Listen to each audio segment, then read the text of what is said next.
Welcome to the last match of the round robin phase at the Captain's Clash. So again, we are on North American server. We got a new tournament here. And we got Team Kure against Team YEAAAAABOI. So this is the last best of 3 series. After this, we're heading into the actual playoff bracket, which means that we are switching over into best of 5s. But these two are currently battling for slot number 2 and slot number 3. Now, full disclosure, to my knowledge, nothing that happens here will affect the actual standing for the, well, not the actual pairing for the playoffs. So it will affect the standing, but the way that the bracket works is we have in total 6 teams that are currently participating in this round robin. Number 5 and number 6 are starting in the losers bracket, so they're not starting in the winner bracket. Those 2 teams have already been determined. Number 1 is going to face up against number 4 in the winners bracket, in the upper bracket. That match has already been decided. So since these 2 teams are currently fighting for rank number 2 and rank number 3, it doesn't really matter who wins here. So we could see all kinds of crazy stuff. If they all of a sudden bust out Cho'Gall, if they just decide to go with the Butcher, you know why. Because technically, this match doesn't matter. It will decide who takes second and who takes third spot, that's definitely true. But because these 2 teams, second and third spot, face off against each other in the first round in the winner bracket in the playoffs anyways, there's not really anything on the line.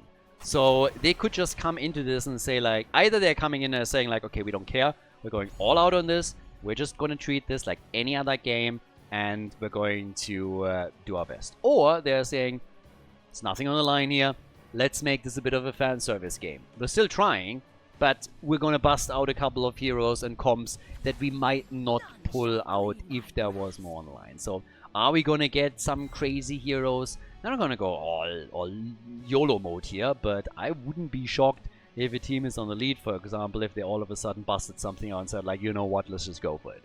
So things start off fairly normal. You're looking at the bans, and it's essentially what we've had throughout the tournament. There are no special draft rules here either, so no restrictions regarding the draft. And we're starting things with, well, Dehaka. We got Hanzo. Maiev as an opening hero for YEAAAAABOI, also taking that away from Kure as an option, of course, since we are in Towers of Doom. But with the situation as explained right now, my first question is, hey, it's Towers of Doom. Vikings, anybody? This would be one of the games where I would say, you know what? Why don't you bust them out? Somebody could play them. They might also just go for a couple of role swaps. I mean, Banana, okay, here comes Uther and Stukov. I was about to say that Banana is, of course, somebody that has been pushed into the support role a lot by the teams that he's playing for. But if you've ever seen him participate as a captain in a Captain's Draft tournament and create his own team, he's the guy that normally wants to play a damage dealer and has done so in Europe a lot. So I could have seen some role swap happening as well here. But now that they are going for the strong 4-man around 2 supports, what happens is that Vikings get banned. It's kind of sad, because this would have been a cool draft. If you play Vikings, you want to make sure that the 4-man that you're running is insanely powerful. And if you have a double support and then you get a good damage pusher in that can take structures down, Vala, I don't know, Sylvanas Screaming, whatever it may be, then you have the Vikings, you have a strong force as a 4-man that can go through structures, and you have the Vikings soaking or controlling the side lanes. So this would have been a fun draft. For us, not for Team Kure. So they're just saying like, no, they're banning them out. They get Diablo and Malfurion for the blue team. And now the question, what is the red team going to do? I also have the question, how much of an influence does Dino have on the drafting? Because if somebody would love to YOLO out some crazy stuff, it's probably him. So, we'll see. There's Vala, and we get Lyric. Alright, so we get Vala as expected, with the double support and Uther doubling as a main tank was kinda given. Yeah, and at least it's secure. Final pick for the blue team. Map number 1 in the best of 3. And what is Kure's weapon? Normally you would look at this and be like, maybe Tracer, but with the draft on the other side it's a little bit less likely. Vala would absolutely love that, and then you have Uther, Maiev, there's a lot of tethering, stunning out as well. So Sergeant Hammer it is, trying to fight fire with fire a little bit and going for an auto attacker. So we go to Towers of Doom, game number 1, Team YEAAAAABOI against Team Kure. First game in the best of 3 series, and over on the left side we have in blue team Kure. With the captain playing Hanzo in this game, Fuzz on Sergeant Hammer, Bloodcool is playing the Haka for the team. We have Valamar on Malfurion and Brandon on Diablo. To the right side of the map, YEAAAAABOI on Leoric for the red team. We got Banana H on Stukov, Vince on Uther, Chaotic is playing Maiev, and Dino is playing Vala and is gonna lock in that auto attack style. And there it is. So, time to shine. You get your double support behind you. You have Maiev to distract and tether them a little bit. So now it's all about the auto attacks. Again, the little disclaimer that Dino, as all the other Europeans, is playing cross-server. These games are being played on the NA server. So he is playing all of this on a higher ping than most of the players here. For an auto attacker like Vala and the style that he's playing, that's definitely gonna be something to consider. But obviously, they've done it in the past. We've seen NA players also playing cross-server too, but still noteworthy for everybody watching right now. First kill against Uther, so that 5 versus 5 attempt in the middle of the map didn't quite work out as intended for the red team. They got some stacks together for Vala, which was of course half the reason why they love to engage in that, but losing Uther was definitely not planned, so he goes down as topside. Oh, look at that, a 3-2-3 pause right there. Damn! Tactical pause detected by Fuzz on the blue team. They're getting a hit in against Leoric, and they're like, you know what, guys? Let's coordinate this a little bit better and pause the game real quickly. So I'm not quite sure what exactly happened down at the bottom of the map. Doesn't seem like anybody actually disconnected. But, yep, topside, they have maybe a chance to go for Leo. Now, I would still expect him to ghost walk away here and go full Wraith. But then again, I don't know if he's on cooldown or not. So, we'll see. They are definitely trying to be aggressive around it. If Bloodcool would have to hit a Tong for that to get really dangerous here. But could potentially be the case. 6 stacks, as I already mentioned, on Vala. It's not really too much that they got there. But if they can get Diablo, Leoric here too, then that would of course be quite the opening into the game. But nah, we'll see. And we're back. And Leoric gets dragged indeed. Okay, able to get away. Not even close. Yeah, so apparently Fuzz just paused the game and then disappeared. Didn't say anything. Yeah, my personal like, we all have theories, right? So apparently he just disappeared for like more than a minute and he didn't say a word. And everybody was just like, okay, we don't know what's going on. Now, I expected spilled coffee. I mean, normally when you just like panic pause and you just run away, that is just like spilled coffee and you're just in an oh shit mode. But there have been interesting theories too. Alien abduction is probably one of my favorites. So, if you all of a sudden play significantly better or significantly worse, that might be a thing. Maybe he was abducted, brought to a spaceship, time works different for them, they did all kinds of sexual experiments with him, and then he got genetically enhanced to absolutely dominate at computer games. Ha!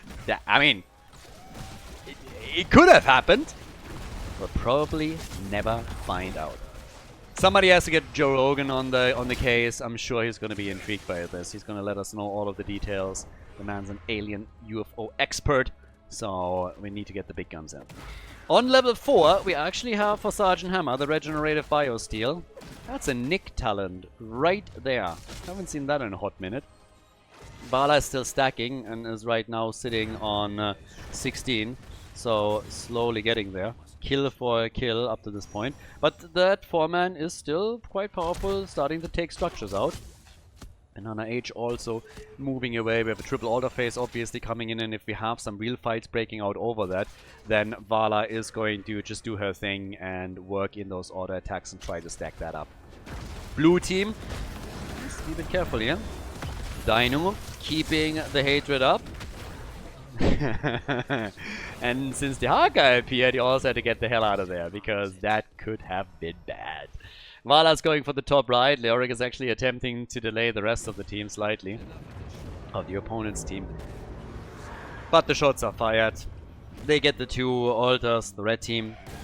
Nobody really contested at the bottom of the map again. You don't have Sergeant Hammer with her level 7 yet, so it's always a bit dicey if you're trying to engage into a fight. You want to have that mobility.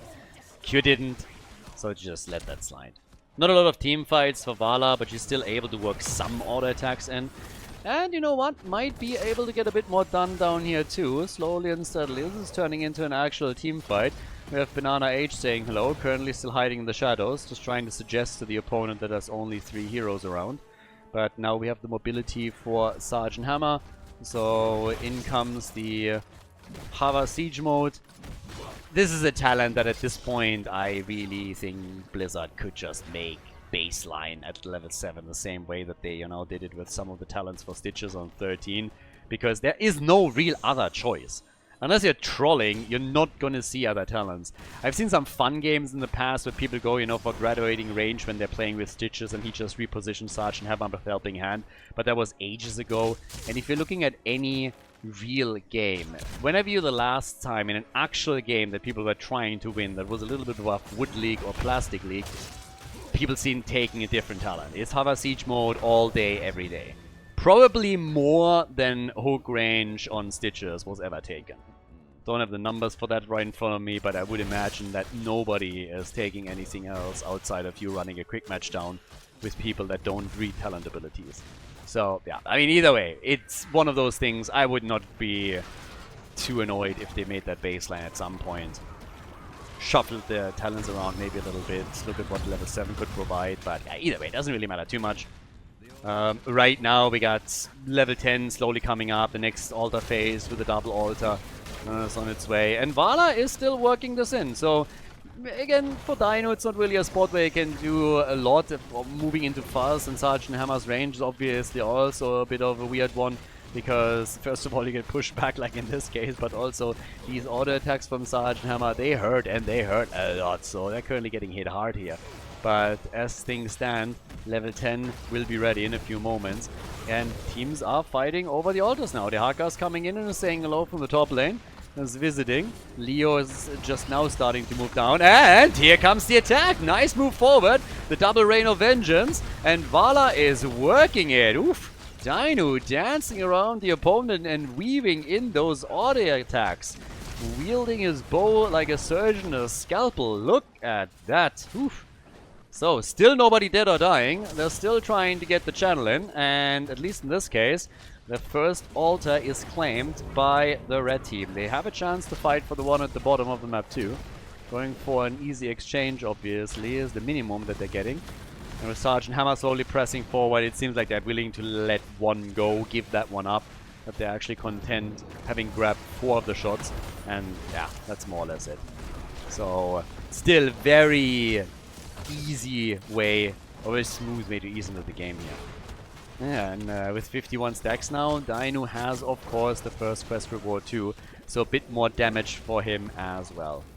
Leoric, topside again, dealing with the Haka.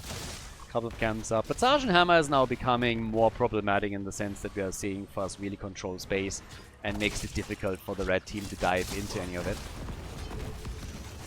And that could also control this. There's the arrow against 3. They're still trying to claim it. Trying to sneak it, and they do! The shove takes the camp for them. But then Vala dies, and Uther dies. Was it worth it? Nope. Yeah, that's what I thought. Yeah, he said that already.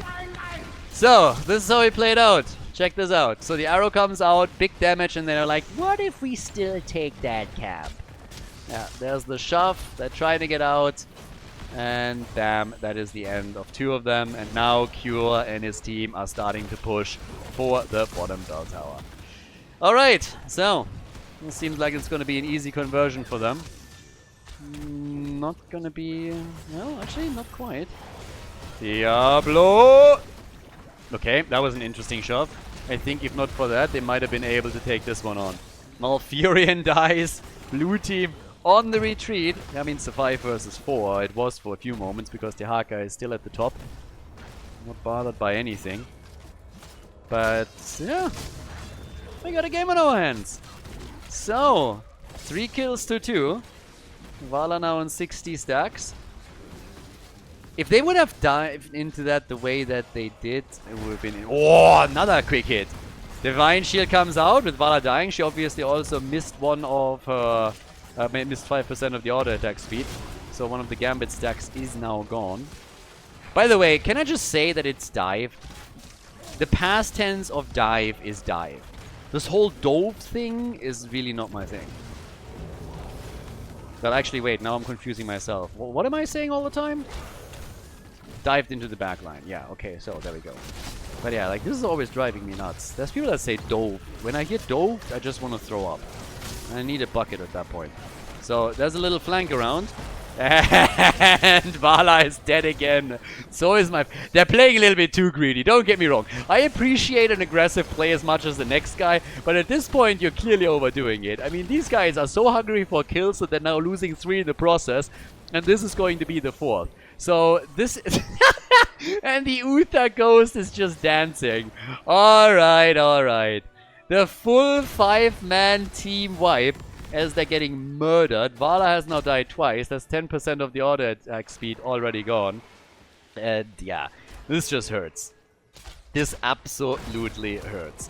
So as it stands right now, things are getting a bit bad. There's a level disadvantage. Sergeant Hammer is already pushing slightly in the middle, and on top of that you're also dealing with a bell tower that you lost. Yeah, things are kind of wild. I mean, seriously, they just sacrificed the entire team. They were like, YOLO! As I said before, this series technically does not matter for them, but I would assume you still want to win it. But it seems like so far the comp is not quite working out as they wanted to. 83 stacks when you already died twice with the double support behind you. Yeah, that's not something that you should put on your CV. That's usually not really a big argument in your favor. Now they're down a talent as level 16 is already available, so that's the next problem that they're facing. Sergeant Hammer escorts a couple of pumpkins in at the bottom of the map, so that's more shots fired. Vala is doing damage at the top. Malfurion gets the channel, it's another 5. So now they're down to 24. Initially the red team was doing well, but now they're absolutely tied. Here comes the next fight, and Kure gets cured of all his hit points. 16 is about to get ready for the red team. Not that they needed it for the last kill, so sometimes, you know, even a talent disadvantage is not really that big of a problem. So, yeah, Kure is gone, and they're kind of back, more or less. You have to retake the bell tower. Nobody tried to go for that. But, yeah, they're stealing another camp away. Again in enemy territory. To be fair, Hanzo is still gone. So, they talking about being aggressive, I mean, they're coming in with the exact same move again. Just like flanking in from the side, trying to do their big aggressive play. Vala now has Manticore. 15% attack speed still remaining. Still. Dino could do a lot with that. Damage output, just to give you an idea, 43,000 for Sergeant Hammer. Dino, on the other hand, is sitting at 24,000, so really not all that much to compare here. Sergeant Hammer is by far ahead, and Uther forced to put the Divine Shield up for himself. Did not want to go down. Now, it's a triple altar phase. This is probably where we're going to see some proper fights. I mean, it's usually an exchange between top left, top right, and then the fight for third. So don't really see any reason why it would be very different this time around. But with Leo pushing, not quite getting that top side bell tower, that would have been ideal. It's still a 5 versus 3 situation in favor of Kure's team. So if they get 2 out of the 3, that would be big. That would give them a huge leg up for the remainder of the game. So they're protecting Valamar as best as they can, but the interrupt is ready. Sergeant Hammer, oh, gets actually hit! That's actually connect, nice! But Sergeant Tranquility wasn't even needed here. Hindsight being 2020, well, now they need it.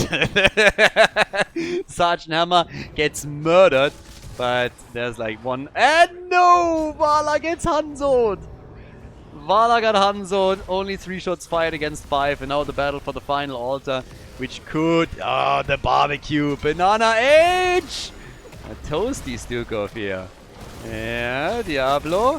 Hanzo is back. Hanzo is back. And Diablo is gone. The Haka says hello. Dibbles was, of course, fully stacked and is going to come back. Another disc is out. Leoric is gone as well, as Kure just absolutely murders one hero after another. He's the reason why Vala died earlier. And now he's just trying to get the rest of the team too. Diablo is back to business. And they're working on the next camp as Malfurion is channeling. So it's going to be 14 points on the core of Team YEAAAAABOI. And yeah, with all those shots fired, they might even be able to escort a couple of the pumpkins in and wreak more havoc here. So, not bad. I mean, as far as leads go, it's not shabby. A level ahead, 3 kills ahead, still a 5 versus 3 situation. They could take a little bit more control of structures. That would be amazing, but we'll see. Vala is just about to scratch the second quest reward on her level 1. 97 stacks right now, leaving her with 30,000 damage. Both Hanzo and Sergeant Hammer are essentially doubling that. Vala has as much damage as a hyper carry as Diablo has. Diablo has 30,000. Vala has the same. Tiny difference between the two. You're level 20 next. Could go for boss. Red team could also try and take it. Sneak it away. Blue team is not going to be willing to fight before they have level 20. But they already see the rotation here. Don't go in for that yet. But they're slowly starting to come in. Ultra capacitors any second for Sergeant Hammer. There it is. And here comes the Hellgate. And a dead Uther. Trying to chain it so that he has no opportunity to get a Divine Shield out. Now the boss is wide open, and that is going to put the red team down to 4 points on the core. Now, of course, with them pushing at the bottom of the map, it seems like they're going to be able to get that bell tower back. Blue team could technically try to collapse into the middle and take that one instead. Especially if they're able to claim a kill, which hasn't happened yet. But Fuzz is just sitting tight and they're slowly working this one down. They have perfect vision of Vala and Stukov at the bottom of the map, so yeah, they're getting more damage in here. It's not a problem whatsoever. The level 20 talent has kicked in for Team YEAAAAABOI too, of course. So that means that, wow, again, burning the spear for Leoric. And A really likes that talent. Redemption for Uther. And Diablo gets immediately put into a lurking arm. But Tranquility is up, Dibbles is fine. And Leo, yeah, he only gets a single connect. But Sergeant Hammer, ooh, nope, not like this. Fuzz fuzzed around a little bit too long and goes down. The Haka at least got a channel, so now it's 6 points on the core against 24. But there is still one to take.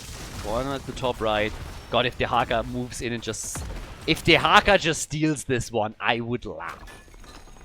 But yeah, they see it obviously, and they wouldn't allow for that to happen, but it would have been funny. So, they're trying to get a bell tower here. Uther channel, so it's going to be 17 to 6 points. Arrow is out against Vala. Stun, stun. And here comes the Haka. And immediately died. I was like, oh, damn. Moves out, survives, all good. But yeah, that got interesting. They are poking away against that bell tower, though. Momentum is everything on Towers of Doom. So if Team YEAAAAABOI is able to get a bell tower advantage now, that would be quite the achievement. And they are.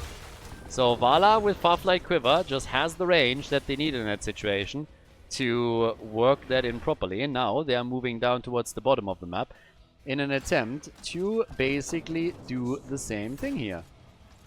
So, well, can they get another one? They have taken the top as well. Guys, they're going for the full barrage here. Blue team is forced to fight now. They're forced to fight this one big time, or it is, I mean, I don't want to say over, but it could be. It's 6 spell towers to 2. This is the only one that they're holding. Huh. This flipped completely. It was the blue team that held all the momentum. Now they even give that position up. They're trading towards the middle instead. Okay, so the barrage has started. They're going to get a couple of shots through. They're trying to defend here. Yeah, they need to work that altar down. Or that bell tower, quickly. And, well, they still don't have it. There it is. Can they get a kill? They drag into the death zone. Uther with a Divine Shield. But boy, that got clutch. Now they're trying for Leo, as it seems. Dino is still low. They stopped the barrage, but they're down to 14 points.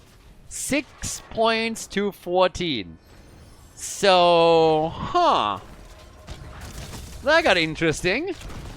That got interesting quickly. Once that they channel, it's going to be 6 points to 8. So the blue team is trying to stabilize. But with Vala hitting level 20, things have changed significantly. So now they're trying to go for the fight. Uther does not have Divine Shield. He has Redemption, but he goes down to Hanzo. The camp is also taken. Diablo attacked and somehow still survives. The disc used against the Haka.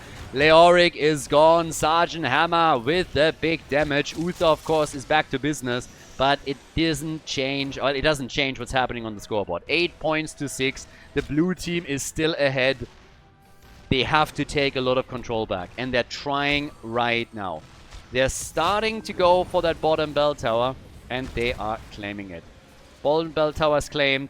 The Haka is now up at the top, and can possibly try and retake this one too. So, yeah, 5 bell towers against 3. But all of a sudden, YEAAAABOI's team is back to business. Oh, it's just Towers of Doom, honestly. Towers of Doom, time and time again. And they're back at the bottom of the map, trying to do the same thing here. Look how much damage they're doing with this. I mean, they have so much damage through Dino alone. And then you put Maiev into that equation too. Arrow! Big connect! And the disc is out against the Haka before he can drop his own ult. Could still use it right now. Barbecue. And Sergeant Hammer is dead. If they don't get a kill, yeah, well, they get Stukov. Is that going to be enough, though? As damage, they only have Hanzo. Kure performed so far very, very good. Had a great performance here. Performed well, but still. In this situation, can they pull that off? One of the supports is gone, and one of the interrupts, of course. But there's the fight at the top right now, potentially. And a lot of the ults are actually gone. Previously large, all of the ults are gone. Everything's on cooldown. First channel is already happening. Maiev is getting 4 points for the team. That puts the core down to 4. So, yeah.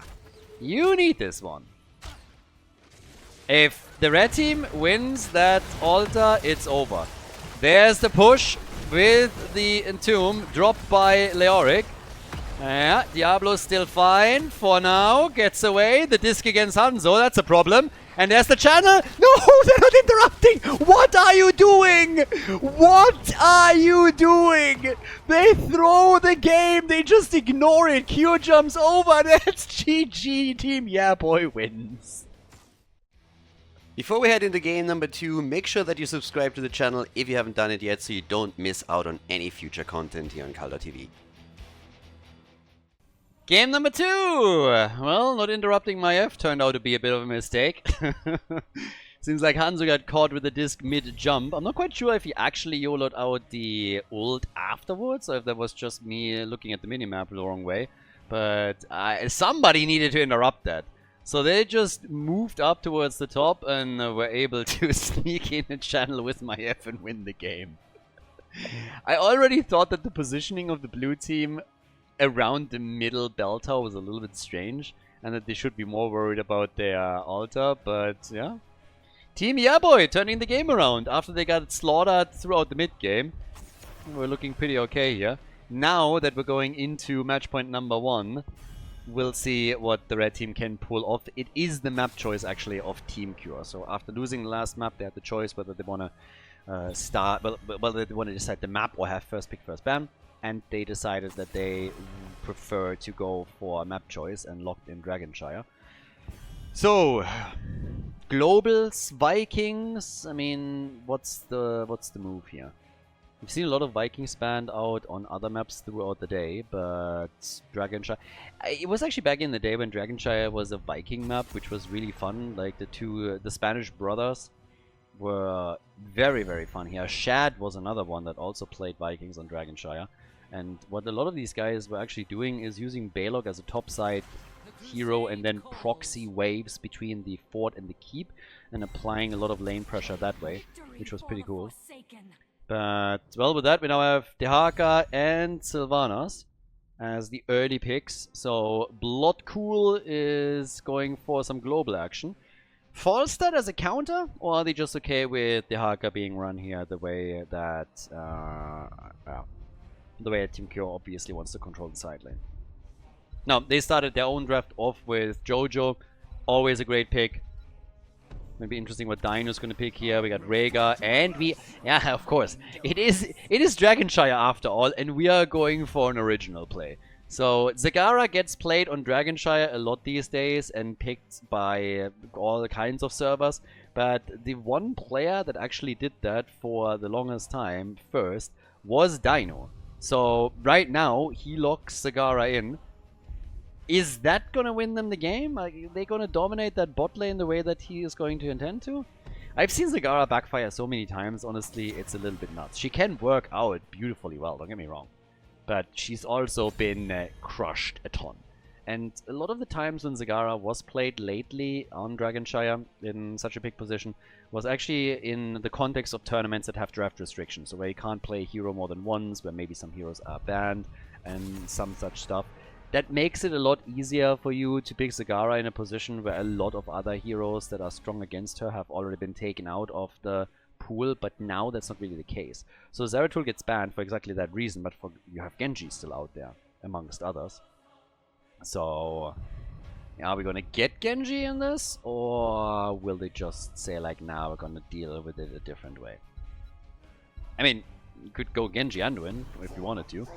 Anubarak and Malfurion. They decide against it, obviously. So, Anubarak engage, Malfurion roots Dehaka, also with potential follow-ups on a Tong if he jumps into the fight. Still need the side laner that faces off against Dehaka. Blaze is banned. Urel is up, Hogger is up, Leo can still be picked. So, plenty of good choices. Actually, sorry, Hogger is banned too, so he's also out. Leaving you with 2-3 options here. Well, 2 or 3 realistic options. Now we're talking! They go for the Vikings! I like it! Oh god, I was so hoping that this would happen. Finally we get a Vikings game. They've been banned so many times, and now we have Vikings. Alright, let's go! Vikings against Team YEAAAAABOI. Sorry, from Team YEAAAAABOI against Team Kure. Kure has to make the final decision. He's going for the final pick. As we're heading into Dragonshire, they decide in favor of Tracer. Ladies and gentlemen, Team Kure against Team YEAAAAABOI. Game number 2, match point number 1 for the red team. On the left, we have Kure with Tracer, Valamar on Malfurion. Fuzz is playing Sylvanas for the blue team with Brandon on Anubarak and Bloodcool on Dehaka. The real party is with the red team though, Team YEAAAAABOI. Dino is playing Zagara, we have Vince on Jojo, and YEAAAAABOI is playing the Vikings. Whoop whoop. Chaotic on Thrall, and we got Banana Age on Rhaegar. So, not only do we have Zagara, but we also have the Vikings just dancing around and doing their thing. I like it! So, what is the red team gonna do here? What are they able to do? If the Viking play... Oh, actually, first of all, it's the blue team that pushes towards the top with their Sylvanas move immediately and starts to absolutely murder stuff. So, half of the hit points are gone. I actually thought they would be able to do a little bit more than that. That looked really, really dangerous. But not quite enough damage yet. Then again, decent defense too. I, for a second, really thought that we would look potentially at some kind of move where they just like go around and try and push for a forward. The team responds in kind at the other side of the map, does the exact same thing, but yeah, not quite. So that didn't really happen. Now, with that said and done, we're now looking at the Vikings controlling the lanes as best as they can. Minions have obviously, mercenaries have spawned, and Zagara is going to help out with this, but will eventually move down to the bottom of the map. Thrall is already claiming some of the camps himself. Yeah, and we're going to slowly see how much that 4-man is going to do for them, how much they can push down with it. We've got a build for Anubarak. We have on level 1 some Olaf specs with Olaf the Stout. And we're getting now the Trolling Thunder for Thrall. So, double control already established. Again, if you're running the Vikings here, then obviously this is something that's going to happen throughout the game. The question is how they're going to react against it. That is also a bit annoying. Damn, they got murdered there. So no kills, but both of them dropping very low. Having to tap and restore a couple of their hit points. Interrupt attempt in the middle. Vikings are down at the bottom of the map trying to retake. And now that we have the push up at the top with the move rock moving in from the side, Zagara is able to dodge the stun. So that 4-man is starting to do serious work with the camp that they took previously. With level 4 talents, we get again the Envenomed Spines for Zagara, and we have, as usual, the Frost Wolf pack. So they're breaking through the top side wall, basically. Not quite there yet, but still serious damage on that bad boy. Now the defense is solid as well. They didn't lose too much. This was actually a dangerous push. This could have been a lot worse for them if they didn't pay attention here. But it is still annoying, you know, that you have to also deal with your mid lane where the Vikings are pushing. Balog is currently sitting here. Can move in with Thrall, do a bit of work there too. And down at the bottom of the map, it's only the Haka, and I mean, he can take one of the well, actually, he might not be able to take one of the Vikings out. But now with Zagara saying hello, he will have to retreat.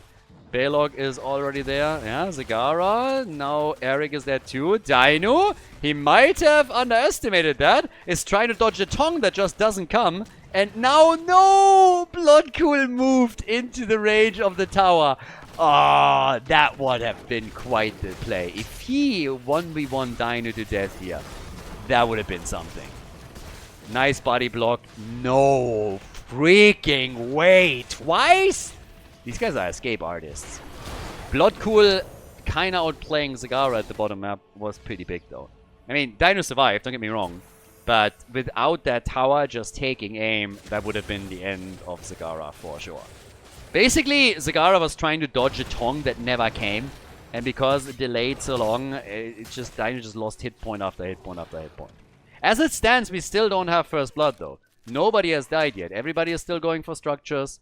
Everybody is still trying to see what they can do in this situation. So, yeah. It's an interesting back and forth that we're getting. A little more action here in the middle now. We destroyed that. The only ones that are dying so far are honestly the Vikings, but I'm not quite sure if I'm counting that at first blood or not. Because everybody else is still alive and kicking here. But yeah, can he go for Brandon? Nah, not enough yet. Alright. Not really able to take him down or anything. Now, oh, the move with the bomb on Thrall! And he dies before he even completes his level 4 quest talent. So, Thrall is gone, he gets destroyed, and that's the actual real first blood in the game. Again, Vikings don't count. They just don't. Well, they count a third. So, Kure. Oh, he should be dead. Yeah, he's dead. No way. Tracer gets murdered by Rhaegar. He's the last one to jump in, and that is the end of Kure. So, it is even on kills once again. A little bit of tumor play on the map by Zagara. Not really too much vision granted, but working around as much as they can with this. Oh, the Haka killed by Zagara and Thrall at the bottom of the map while this all plays out. And even some pressure against Malfurion in the middle. And that's a Dragonite. Yep.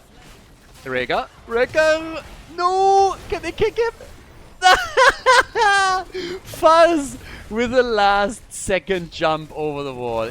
There's nothing better than the Dragonite actually kicking someone to death. It's like one of the funniest kills ever in my opinion. So I would have loved to see that happen here, but he's able to jump out. So kudos to Sylvanas for making that play.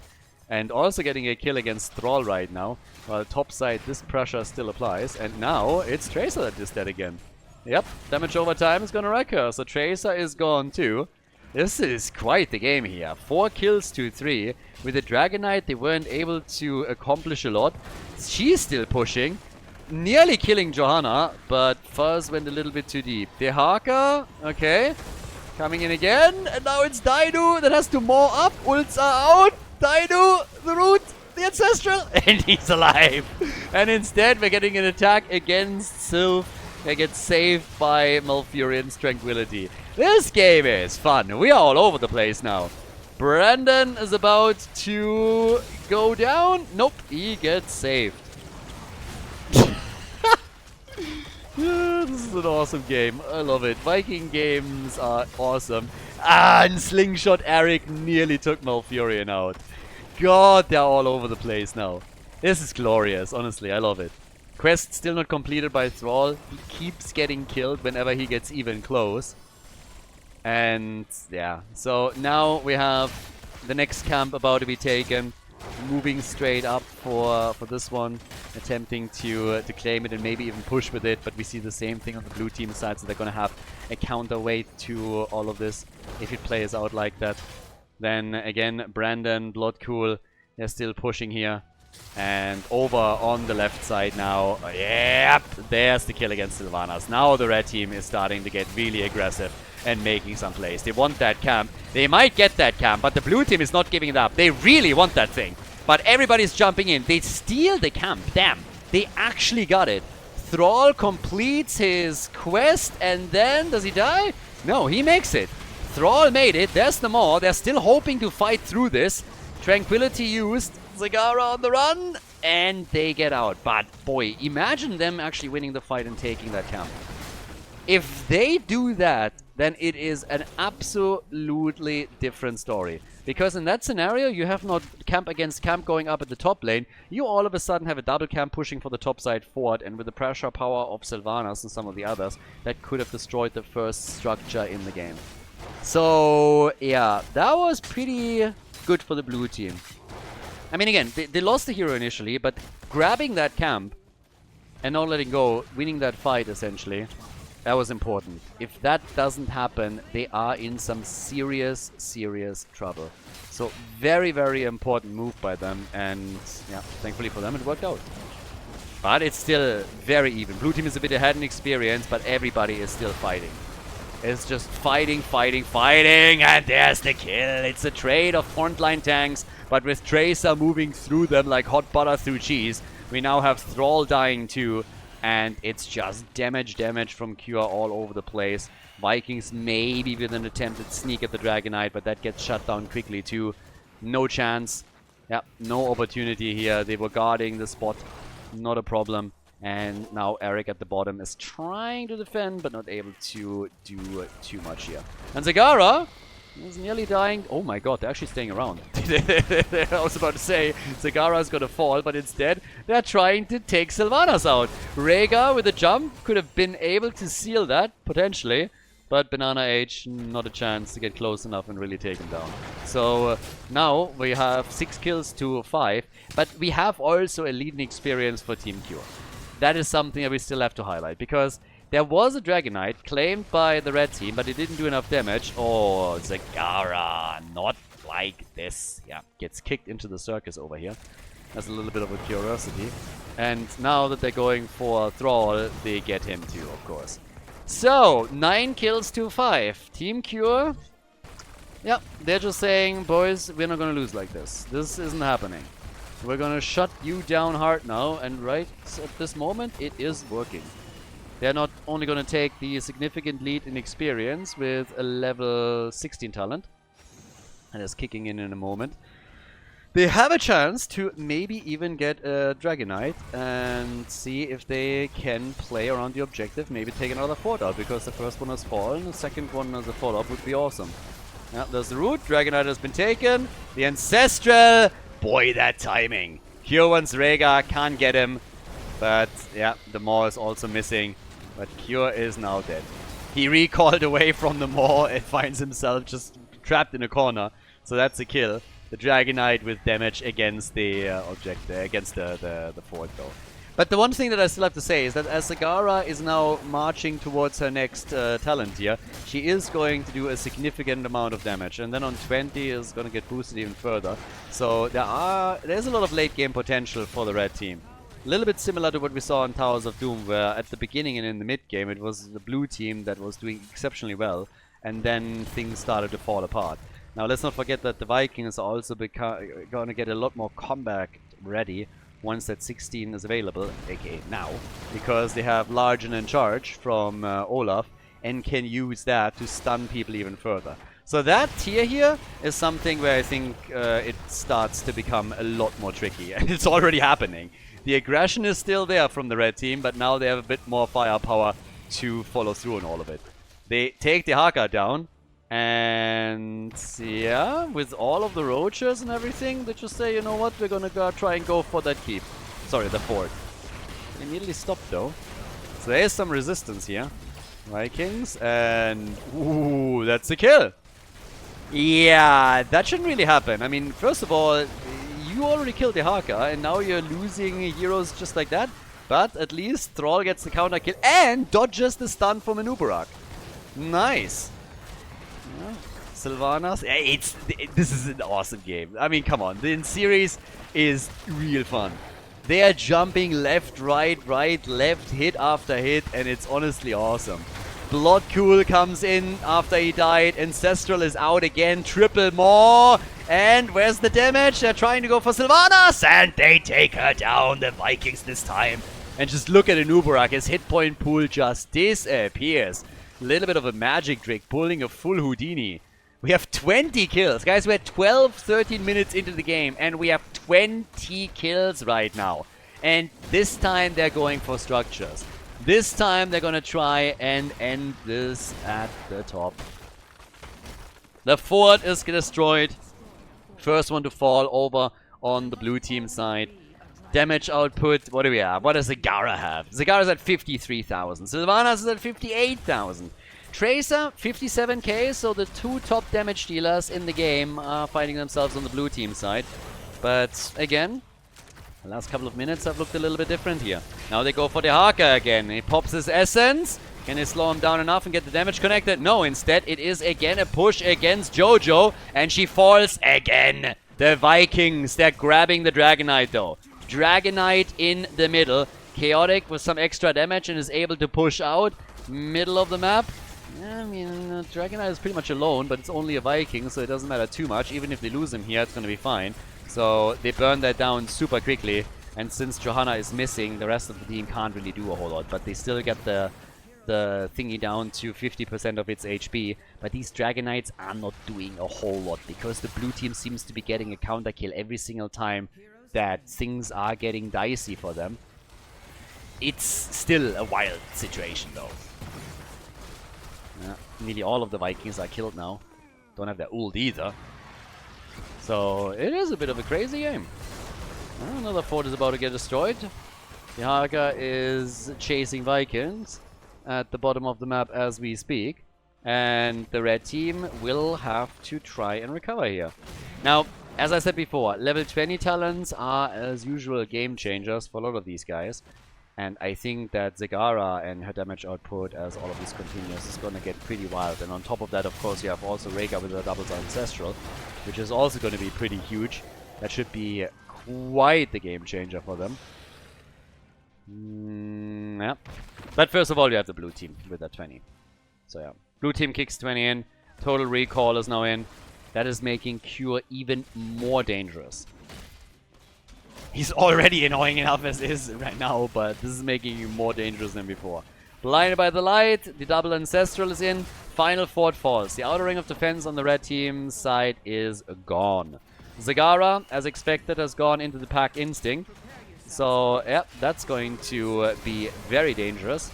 And the Vikings went for Fury of the Swarm. So, Fury of the Storm. That would actually be an awesome talent. Fury of the Swarm, count me in.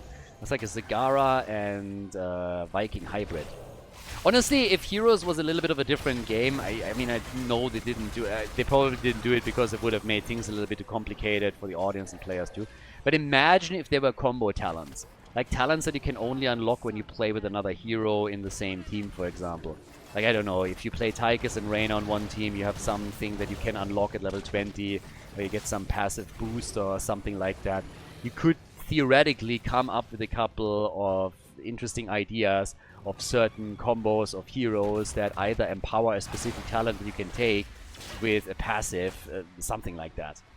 So you get your normal talents, but if you play another hero, then you unlock a second part to that same talent. Things like that. There's some really interesting things that you could possibly come up with. Doesn't only have to be characters that play together from the same universe, but this would have been an interesting approach to make certain combos maybe a bit cooler, or just have some really fun interactions. We already see that in just the voice interactions between heroes, right? So could do that also for like a fun game mode. I mean, it's not in the cards anymore, but might have been at some time. 22 kills, 17 minutes in now, with both teams on level 20. Things are definitely getting interesting around the objective. But there's one team that is heavily ahead in structures. That's the blue team. That's Kure's team. They are hoping for game number 3. Yeah. And now, with Rhaegar having even more impact into all of this. Here's the root. Alright. Some damage coming out. Blessed Shield being used too. Yeah, that did not do anything for them. They used some ults there, at least one, and it honestly affected nobody. So, they are poking. Zagara on 63,000 damage. Tracer on 69,000. Yeah, well. I'm still a little bit curious who is going to walk away with the next team fight. Because things have been wild over the last couple of minutes. I mean, they have been at each other's neck the entire time. Vikings will grant them a little bit more control over the objective, I guess. But yeah, this is getting really interesting. Everybody's trapping. Everybody's trying to just sit in a bush, trap, and make a big play here. But so far, it just hasn't happened yet. Nobody has been able to make a big move in any of these situations. Now that we are seeing the Vikings go for it again. Yep, that's a Dragonite. Because down at the bottom, Anubarak was trying to take over, but Olaf even survived as he moved in and stopped it. So now we have another Dragonite. That's the big problem for the blue team, that with all of that global presence that the Vikings bring and the ability to control multiple points at the same time, they are losing objective after objective, and that will result, as you can see here, in structures taken out. Normally, the big advantage of the blue team was that when it happened, there was usually a kill at the same time against the red team, but that's not the case here, so it translates directly into a fort destroyed. And now at the bot lane, it could technically be a second one that gets eliminated. So they're going to try the same thing here once more, and they have a realistic chance of making that work. And yeah, take that out.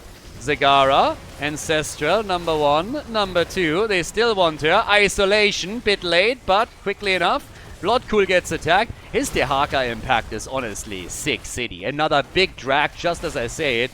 More isolating Thrall more than anything. He has to jump out, but Tracer is gone, and that's a disaster. She is the top damage dealer for the team. Kure with a massive impact for his boys. And now they're turning on Brandon. I mean, don't they all? Brandon about to disappear from the fight one way or another. He quickly retreats and they start taking camps. Vikings are being chased a little bit, but this is going to spell out the end of the fort at the bottom of the map. Zagara has also taken over in damage, so she is currently top damage in the game. And is running this even more through the bottom of the map, thanks to those siege giants and waves that are now coming in. Tracer for another 20 seconds, still gone. That's plenty of time to break through that wall, at least partially, which is what they're doing here. So, well, we'll take the entire thing down. Tracer will be back in a bit, but yep, looking good so far. Also, Vikings are currently on 66 stacks for their baseline, for the Viking Horde. That is pretty decent regeneration that they currently have here. As the game continues and they're getting more, it's going to be true even more so than that, obviously. But yes, Vikings are regenerating hit points pretty quickly from here on out.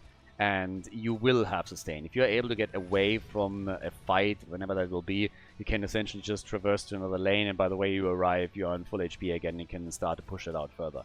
The map is basically now controlled by the red team.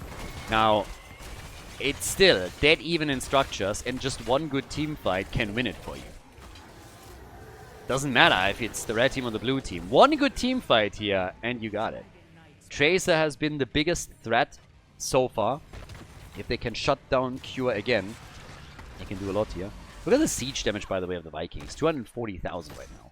130,000 and 110,000 for Johanna and Zagara. This is just nuts. This is really something. Zagara is back up at the top. They're just checking everywhere here. Tracer shows herself at the bottom of the map. And with 22 minutes on the map now, if you get another Dragonite, and the Vikings could already try and channel that, right? If the Vikings move in and claim this, that's a DK. Wow, okay, they're in the middle now. Alright. Yeah, if not for that, that would have been a Death a Death Knight. That would definitely be a Death Knight opportunity. Not a Dragon Knight. If you get it right now, that's a Death Knight. This is beating everything to death.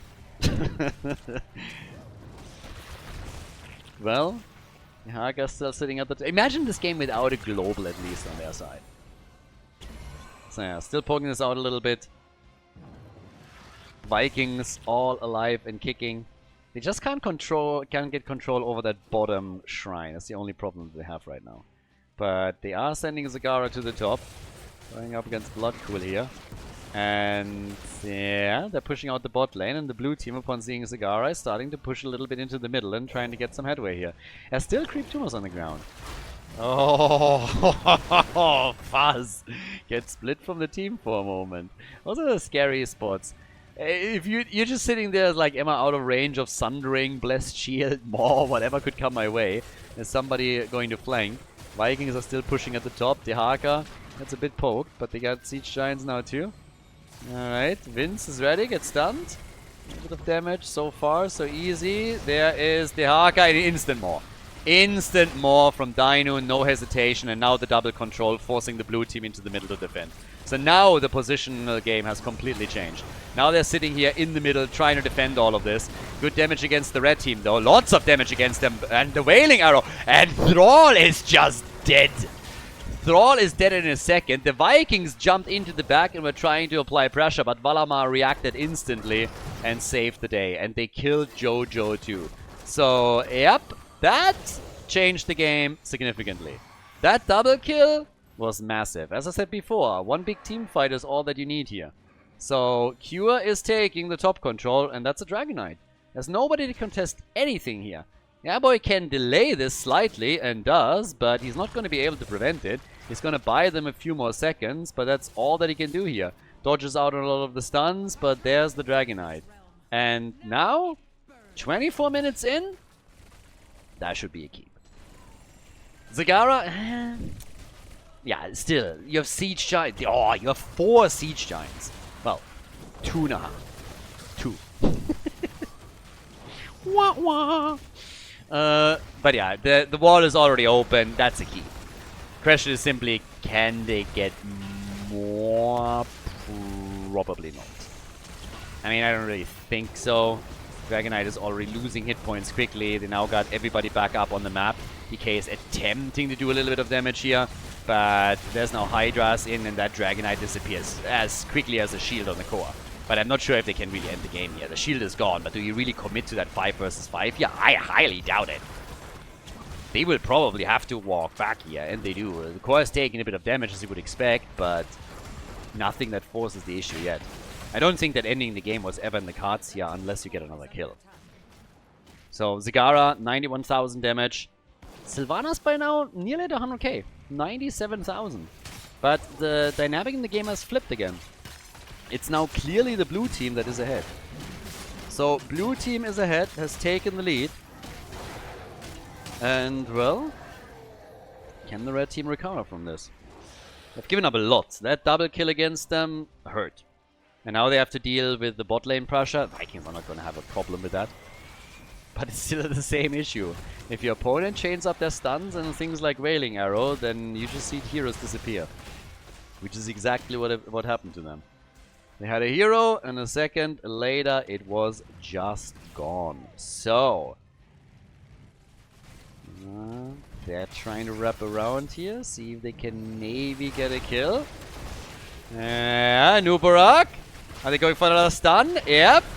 Ah, the Sundering comes too late. That is a recall into hell. Oh, those are the moments when you're really in a spot where you're like, please don't die, please don't die, please don't die.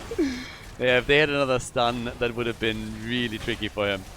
But who gets the kill? It seems like Jojo is... No, she's alive! Jojo is alive! What about Thrall, though? They're all trying to get out here, and they do. How is everybody still in the game in this fight? That's crazy to me. Olaf with a hit here. But yeah, that's absolutely insane to me. I mean, seriously. Now another little trap as they move towards the middle. Vikings still down at the bottom. Oh, the choke point! No! Vikings, can they go for Kure? The stun! He recalls out and is still fine. Holy hell, that battle! Look how many heroes crossed over to the 100,000 hit points. And there it is, finally, kill number 1. And very likely, I mean, this could be the end of the game now. With the front line gone again, with the tank eliminated, I just don't see how they're saving this. I just don't see it. Once that Dragonite is taken, the game is over. And they gotta know this. I have no idea. Like, they're trying to trap and flank them. I don't think there's a chance. That Dragonite is going to murder you. Even if you do something. And they can't get the kill there either. So, yeah, that is game. This failing puts the end to it. Zagara is dead too. The second this failed, the game was over. And, yeah, the DK is already just marching through. We're 28 minutes into this game now. There's absolutely no chance to do anything about it. So this is going to be a final map between these two teams. I mean, nicely done. Very nice play. Good aggression that we got from them. And that, as you can see, is a tie in the series. Congratulations. We have Team Kure with the victory on Dragonshire. GG, well played.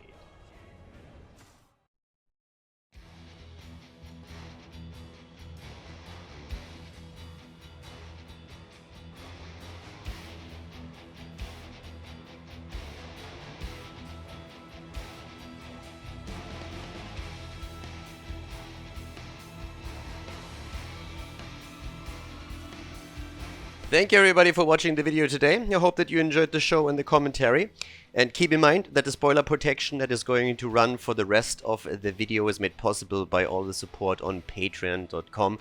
So guys, if you want to support my work, if you want to help me start new projects and keep the spoiler protection in place, please consider heading over to patreon.com/Khaldor. There's also a link in the YouTube description and check that out. Thanks in advance, and see you guys next time with more esports coverage here on Khaldor TV. Have a great day.